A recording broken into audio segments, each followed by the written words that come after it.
Panorama group, जो सोचता है वो करता है। नमस्कार, भारत लाइव देख रहे हैं आप और ये खबरदार है। बांग्लादेश जो भारत का पड़ोसी मुल्क है, वहाँ पर जो राजनीतिक संकट आई है, इस संकट से भारत में भी चिंताएं बढ़ गई हैं। हालांकि जो विदेश मंत्री हैं एस जयशंकर, उन्होंने आज सब कुछ स्पष्ट किया है कि वहाँ पर फंसे जो भारतीय व्यक्ति हैं, भारतीय लोग हैं, उनको लाने की तैयारी की जा रही है। वहाँ जो स्टूडेंट है उनको भी भारत वापस लाने की पूरी तैयारी की जाएगी। इसके साथ साथ आपको बता दें कि शेख हसीना ने जिस तरीके से अपने वहाँ के पूरे जो राजनीतिक संकट उत्पन्न हुए हैं, उस संकट के बीच भारत वो पहुँची थी, तो कई तरह के सियासी अटकलें लगाए जा रहे थे। कई जो विदेशी मंत्री हैं, नेता हैं, वो भारत पर अलग निगाहों से डोरे डाल रहे हैं। वहीं प्रधानमंत्री नरेंद्र मोदी की अगर बातचीत की जाए तो उन्होंने जिस तरीके से इस पूरे मामले को निपटाने की कोशिश की, लेकिन सबसे ज़्यादा चिंता का विषय बिहार के सटे जो बंगाल और बांग्लादेश के सटे जो तमाम इलाके हैं, उनमें चिंता का विषय बना हुआ है, क्योंकि कहीं ना कहीं इन्फ्लुएंस बांग्लादेश से उन सभी क्षेत्रों का लगा रहता है जो बिहार से सटे हुए सीमावर्ती इलाके हैं। इन सब के बीच में आज पार्लियामेंट के अंदर बांग्लादेश में सियासी संकट पर उत्पन्न हुए तमाम जो बातें हैं वो चल रही हैं। जो एस जयशंकर हैं, उन्होंने दावा किया है कि भारतीय मूल के नागरिकों को बेहद ही सतर्कता के साथ बहुत जल्द उन्हें वापस लाया जाएगा। इसके साथ साथ आपको बताएं कि शेख हसीना ने बांग्लादेश के पीएम पद से इस्तीफा देते हुए अपने मुल्क को अलविदा कह दिया। बांग्लादेश में जारी संकट के बीच दुनिया भर के मुल्कों ने काफ़ी चिंता जताया। इस क्रम में ब्रिटेन सहित जो तमाम आसपास के देश हैं, उन्होंने भी इस पर प्रतिक्रिया दी है। अगर बातचीत की जाए बिहार की, तो बिहार में भी नेताओं के लगातार बयान आ रहे हैं। इस बयान से यह स्पष्ट है कि ये चिंता का विषय है और चिंता के विषय में जो परिस्थितियां उत्पन्न हो रही हैं, बिहार में तमाम जो सीमावर्ती इलाके हैं, इनमें क्या सुरक्षा बढ़ाई जा रही है, क्या इस पर जो सुरक्षाकर्मी हैं काम कर रहे हैं, इस पर चर्चा है।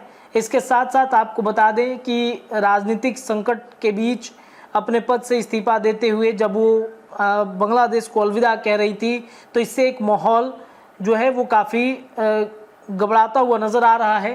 बांग्लादेश और भारत के बीच बड़े स्तर पर लेन देन होता है। पड़ोसी देश में चले राजनीतिक संकट के कारण भारत के कारोबार पर भी इसका असर देखने को मिल सकता है।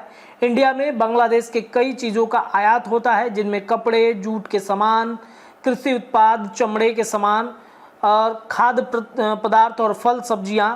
केवल भारत ही नहीं, बांग्लादेश से भी कई देशों में कपड़ा और परिधान की मांग की जाती है। अच्छी गुणवत्ता और प्रतिस्पर्धी मूल्य निर्धारण के कारण बांग्लादेश से बुना हुआ कपड़ा तैयार वस्त्र भारत में बड़े स्तर पर आयात किया जाता है। यानी पड़ोसी देश में आए इस राजनीतिक संकट के कारण भारत का कपड़ा बाजार बड़े स्तर पर प्रभावित हो सकता है। इसके साथ साथ जो तमाम जदयू के नेता हैं, बड़े प्रवक्ता हैं, वो भी अब इस पर अपनी प्रतिक्रियाएं रख रहे हैं। केसी त्यागी जो मुख्य प्रवक्ता हैं जदयू के, उन्होंने इस पर काफ़ी चिंता जताते हुए एक बयान दिया है। उनका ये कहना है कि बांग्लादेश में राजनीतिक संकट पर जो बदलाव भारत को चिंता करने वाला है, उनके विरुद्ध जिस तरह से विद्रोह हुआ और जिन ताकतों के हाथ में सत्ता आई है, वो खतरनाक लोग हैं।